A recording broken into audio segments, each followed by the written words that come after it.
নমস্কার। সামনের দুর্গোৎসবকে কেন্দ্র করে যে বোনাস, সেই বোনাসের গ্রাম পঞ্চায়েতের যে পোর্টাল IOSMS পোর্টালে সেই বোনাস কিন্তু অলরেডি শো করছে, যেখানে বোনাস এন্ট্রি করতে হবে। বোনাস এন্ট্রি করার পরে আপনাদের বোনাস বিলটি সাবমিট হবে। কি করে সেই বোনাস বিলটি আপনি এন্ট্রি করবেন আমি এক ঝলক একটু দেখিয়ে দেব। আপনারা অনেকে জানেন, যারা বিভিন্ন সময় স্যালারি বিল করে থাকেন তারা তো অবশ্যই এই বিষয়টি জানেন। বাকি যারা জানেন না, দেখে নেবেন, ভবিষ্যতে কাজে লাগতে পারে। দেখুন, আপনারা মূল যে পোর্টাল, সেই পোর্টালে IOSMS PNRDর পোর্টালে যাওয়ার পরে আপনাদের তো user ID, password, capture code দিয়ে ঢুকতে হচ্ছে। ঢোকার পরে এইরকম সামনে অপশনটি আসবে। আসার পরে দেখুন master directory management, transaction directory management, bank details update. এখানে বিভিন্ন বিষয় রয়েছে, আমার দেখার দরকার নেই। আমরা যদি অন্য কোনো বিষয় আপনাদের কারো জানার থেকে জানাবো পরবর্তীতে। আজকে যেটা দেখবো সেটা হচ্ছে বোনাস এন্ট্রি। দেখুন মাঝখানে যে ট্রানজেকশন ডাইরেক্টরি ম্যানেজমেন্ট, এখানে যাওয়ার পরে আমরা অনেকগুলো অপশন পাবো।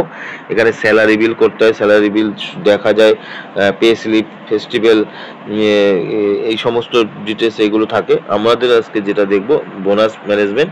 আমরা এই বোনাস ম্যানেজমেন্টের যাওয়ার পরে আমাদের সামনে যেটা চলে আসবে বোনাস বিল সিলেকশন। এখানে ভিউ, বোনাস ভিউ এবং বোনাস এন্ট্রি। আমরা আগে এন্ট্রিটা করব, তবে এই ভিউটা দেখা যাবে। তাহলে আমরা হচ্ছে বোনাস এন্ট্রিতে যাব। এই বোনাস এন্ট্রিতে যাওয়ার পরে আপনাদের জিপির গ্রাম পঞ্চায়েতের যে সমস্ত কর্মচারীরা এই বোনাস পাওয়ার যোগ্য, তাদের নামের তালিকা কিন্তু এইভাবে 1 2 3 করে এরকম চলে আসবে। এবং সেই তাদের নাম, যারা যারা বোনাস পাবে, আপনারা সেটাকে একবার ক্রস চেক করে দেখে নিতে পারেন যে কারা কারা বোনাস পাবে।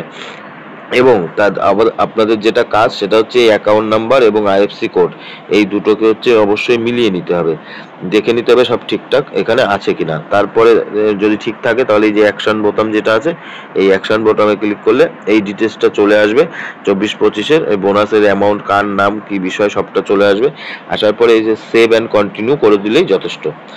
তাহলে সিঙ্গেল এক একজনের নামের পাশে অ্যাকশন বোতামে যেতে হবে, তারপরে এখানে সেভ অ্যান্ড কন্টিনিউ করতে হবে। করলে এই বোনাস বিলটি আপনার এন্ট্রি হয়ে যাবে। তারপরে আপনারা ভিউতে দেখতে পারবেন।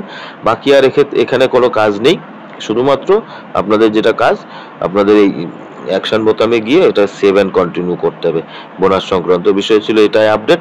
পরবর্তীতে কোনো আপডেট পেলে অন্য বিষয়ে জানাবো। আর আপনারাও যদি কিছু জানতে চান জানাবেন, চেষ্টা করবো সেই সংক্রান্ত ভিডিও তৈরি করার। আপাতত এই পর্যন্তই। ভালো থাকবেন, সুস্থ থাকবেন, নমস্কার।